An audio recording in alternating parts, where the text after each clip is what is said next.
Welcome back, little nerds. It is Saturday morning. It is April. It is pilgrimage time for all little skin nerds around the world to head to Sephora, where they are having their annual sale in which we can spend money to save money, because this is the time of year where it happens. Who the hell am I? I'm Dr. Shereene Idriss, a board certified dermatologist, and I'm also here every Saturday, by the way, to help educate you so that you are empowered, because an educated nerd is an empowered nerd. And if I can help you guys learn about your skin, your medical conditions, how to treat your skin, how to use skincare products in a certain way, what cosmetic treatments are out there, I have done my job successfully. So without further ado, let's jump in because we have a lot to cover. Starting with a fresh canvas. How you wash your face dictates the rest of your skincare routine. And there are two types of cleansers in this world. There are active cleansers that do something to your skin, and there are gentle cleansers that take the day and crud off.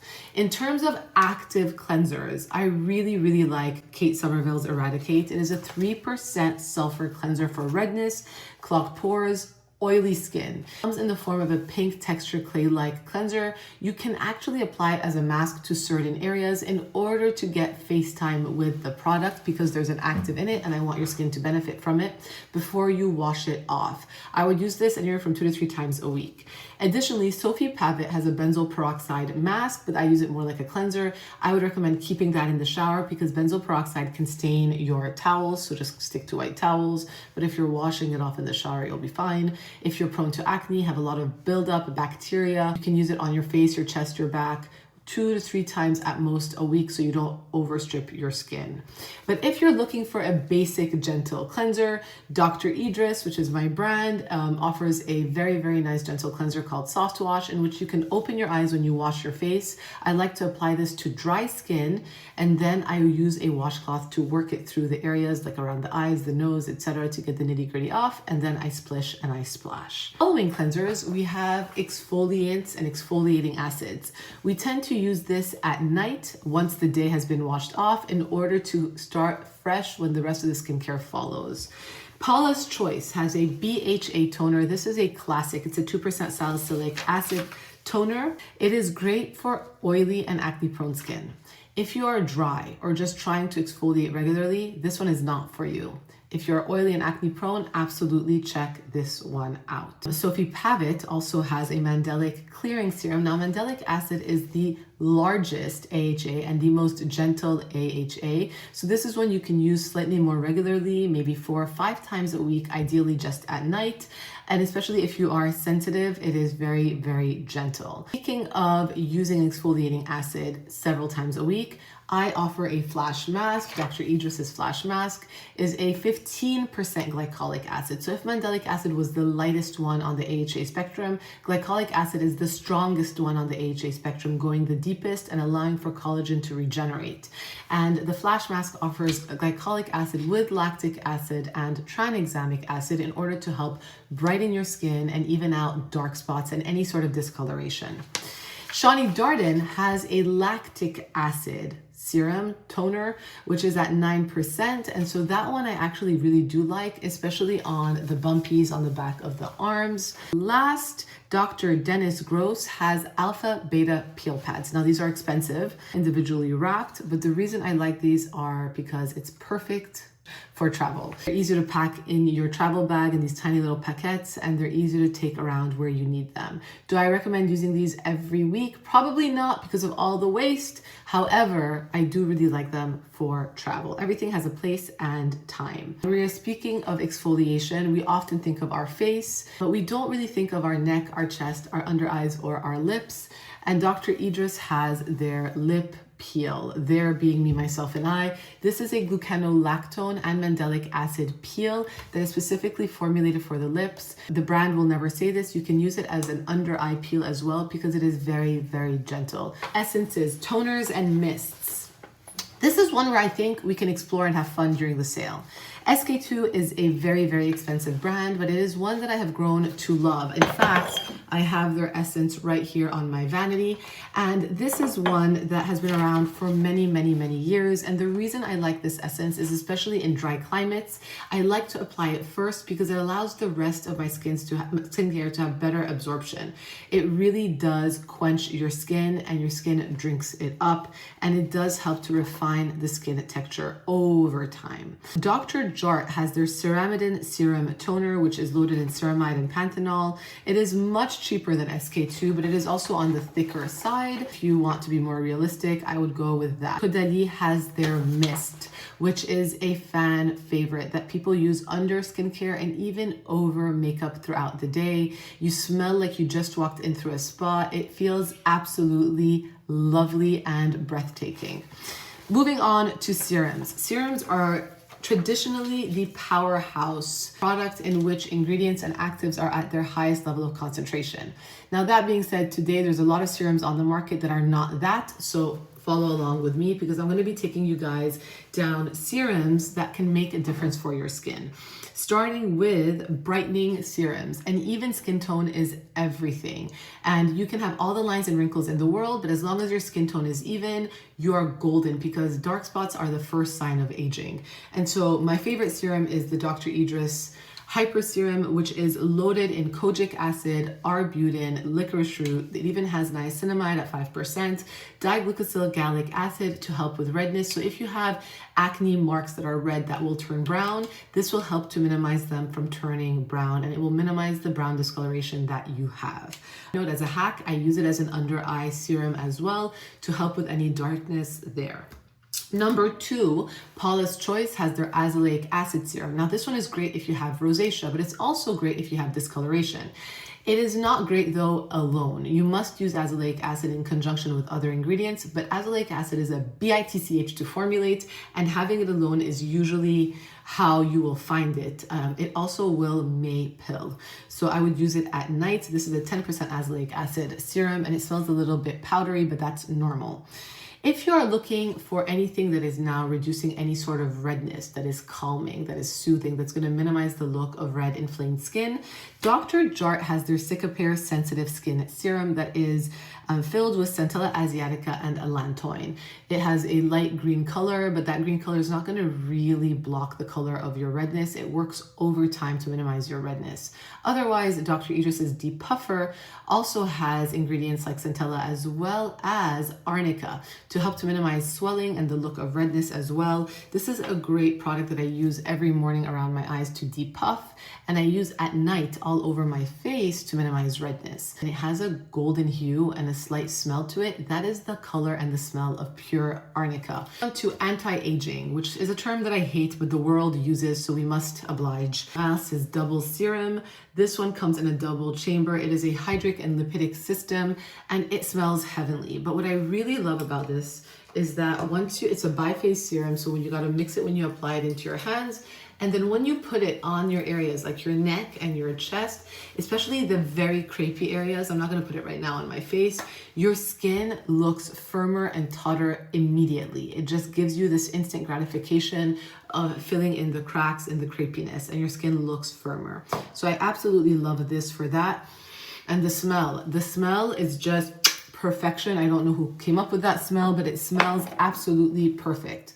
The second one is Augustinus Bader. Now, this is a brand that I love and respect, and understand it's very expensive, so I limit how often I recommend it, but this is a time to really explore it. And this is their Rich Cream with TFC8. TFC8 is a patented technology that optimizes the skin's renewal process, and it was discovered by Professor Bader, especially in burn victims, so it can really help your skin regenerate itself and renew itself, especially if you are sensitive to retinols. So it has a blend of amino acids, high-grade vitamins, and molecules that work with your own skin stem cells to boost repair, hydration, and overall resilience.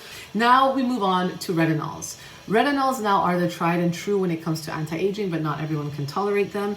What you guys will find, unfortunately, is that a lot of brands do not disclose the percent of their retinol in their product. I believe is the lightest to the strongest at Sephora in terms of retinol. And Kiehl's microdose retinol, I think, is at 0.1%. They do not disclose it, but I believe it might be at 0.1%. I had read that a while back. It has retinols, peptides, and ceramides in it. It is a very great beginner's retinol product. First Aid Beauty has a 0.3% complex. It is not a pure retinol, so I'm assuming it's around a 0.1 to a 0.2% of retinol, but it is a complex with peptides that can aid in the aging process, probably a strength up to the Kiehl's microdose retinol. And then last, Ole Henriksen, I'm proud of them that they at least state the percent of their retinol on their bottle. They have a 0.3% retinol serum. Usually what I recommend for beginners, but given that everything else is lighter at Sephora, I'll tell you this is probably the stronger one that I found in which they disclose their percentage. Shani Darden has her Retinol Reform, which is a beautiful retinol product that a lot of patients can tolerate.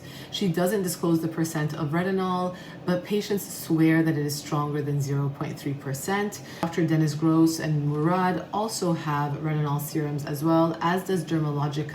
I believe Dermatologist is also 0.3%. Eye creams. Eye creams can also do wonders for your under eyes, but you want to use eye creams with a purpose. Eye creams that are really making a difference in your under eye skin. With Dieu, they have their Oracle Peptide and Antioxidant Eye Gel, which is a great one to use throughout the day. The peptides and the antioxidants are going to help boost any sun protection that you put on your skin, but they're going to help minimize the look of fine lines over time. Augustinus Butter, guys, obsessed. Obsessed. They had originally gifted this to me. I went out and bought it now several times. It is an eye cream that is super thick with their TFC8 in it.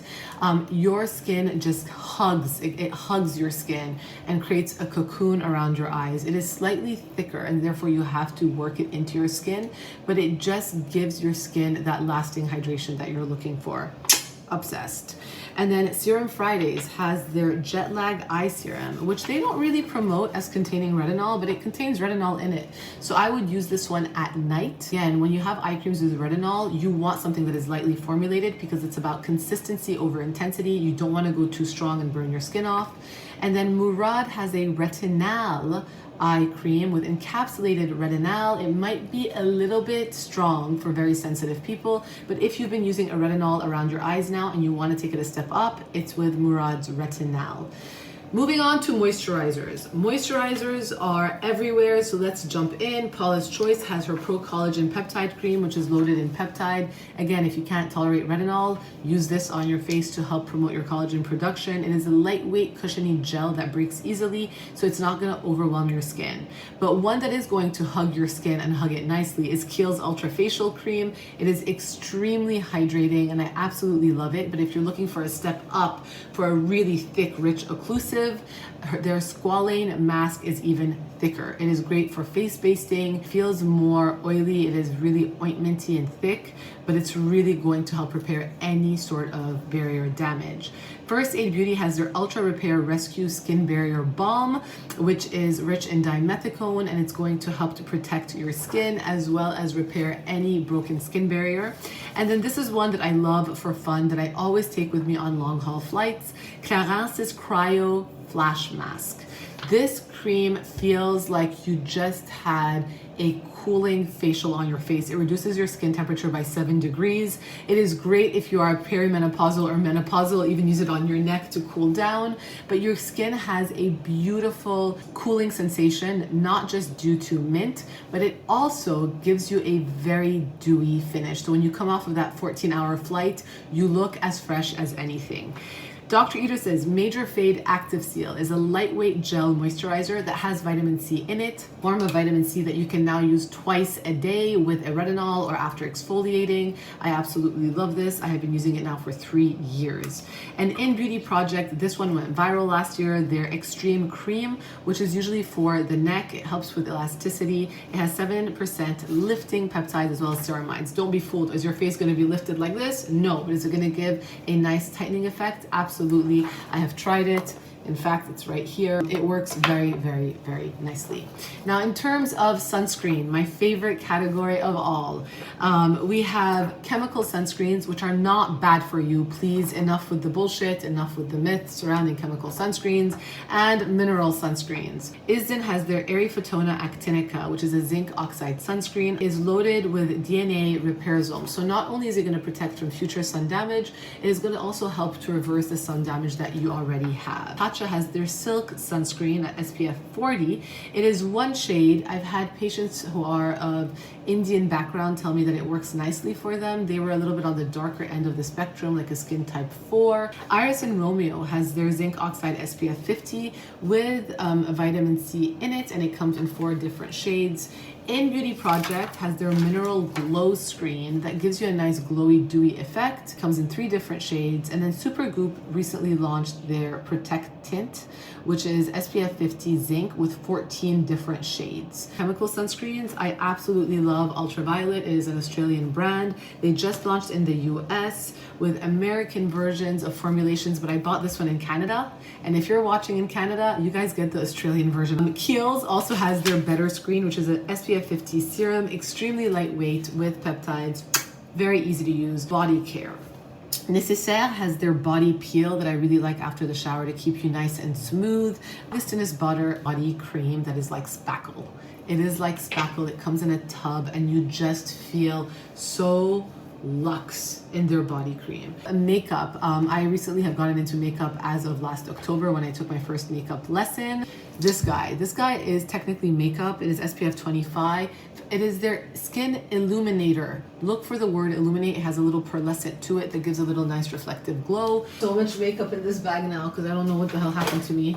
Midlife crisis. They have their Touche Eclat, which is a light coverage concealer, which is what I put first under my eyes. Stay has their Super Dewy Gel, which is an illuminating liquid highlighter. My medical assistants are absolutely obsessed with this. One that I have recently discovered that I have fallen in love with, which is very lightweight, is Dior Forever Skin Perfect. I use it in 1N and I literally just go toot toot toot and I take a brush and then I wet my brush with a setting spray not sold at Sephora and I go like this, like this, like this, like this, like this. Makeup by Mario has their Master Matte eyeshadow palette. I tend to use these browns a lot over here. Violette is a French brand that just launched at Sephora as well, but they have liquid eyeshadows. I've used their pastel purple before. I'm not using that today. It is a thicker, more opaque purple, beautiful color. Myrix also has her Color Fix, and I have also used her purple eyeshadow. It goes so far, so little goes so far. It's easier to manipulate and it's absolutely a gem. She also has it in other colors as well. This is her liquid metals, waterproof colors, but it comes in so many different colors and it's literally like you're painting your face. Queen Danessa, these are her foils. YSL, so you guys often also ask, what do I use on my eyes? So right now I have 2 mascaras because one is never enough. I always start off with YSL Blue Mascara. I look wackadoo because I'm too pale to use it. It is their number 4 Lash Clash. And then I go in with a black mascara, and I always use Tower 28's Make Waves mascara on top. Lips, Violette has all of these, which are amazing. These are her Bonbon à la Rose. This is her Bisou Balm, the jelly one. The jelly one basically has a little bit more sheen to it, whereas her other Bisou Balms are a little bit more matte. Additionally, for the lips, I always go around with Dr. Idriss's Lip Based. The Lip Based really helps protect and soothe your lips so they do not get chapped, cracked, or broken down in the process. And it has a very, very, very light neutral peach undertone, but it's really not peachy at all. 428 has their lip liner, as does Huda Beauty. I think Huda's is my favorite now. Her muted pink. Something else that I bought from Huda was this because I saw it everywhere on social. It is her Ube birthday cake easy bake. I do not bake. I do not use this ever, but because I do not know how, not because it is a bad product. But this smell, if I could, I do not know. The smell is heavenly. Notice there's a Tower 28 puff in here. In terms of hair, Nutrafol, their vegan supplements only is the one I love. It is small, it has no biotin, j'adore. Living Proof has this product, which I finished now 4 times. Their triple bond complex that I use after the shower. It minimizes hair breakage. Color Wow has their Dream Coat, as well as large bombshell mousse that I put on my hair when it is wet before I dry and style it. And last, if you're gonna buy yourself a Dyson, now is the time to buy it. I am tempted to buy the one that straightens your hair. I've seen it all over social. I have their Air Wrap, and I love their Air Wrap, and I use it pretty much every day to dry my hair. Et voilà! There you have it. That is Sephora's sale in a nutshell. We went over 50 different products. I hope you guys can get a chance to explore my brand, the Dr. Idriss brand, as well as all the other brands we talked about today. And if you guys have any questions, as always, please leave them below, and I will see you guys next week. Let me know what you guys end up buying. Keep me in the loop, and have a beautiful Saturday.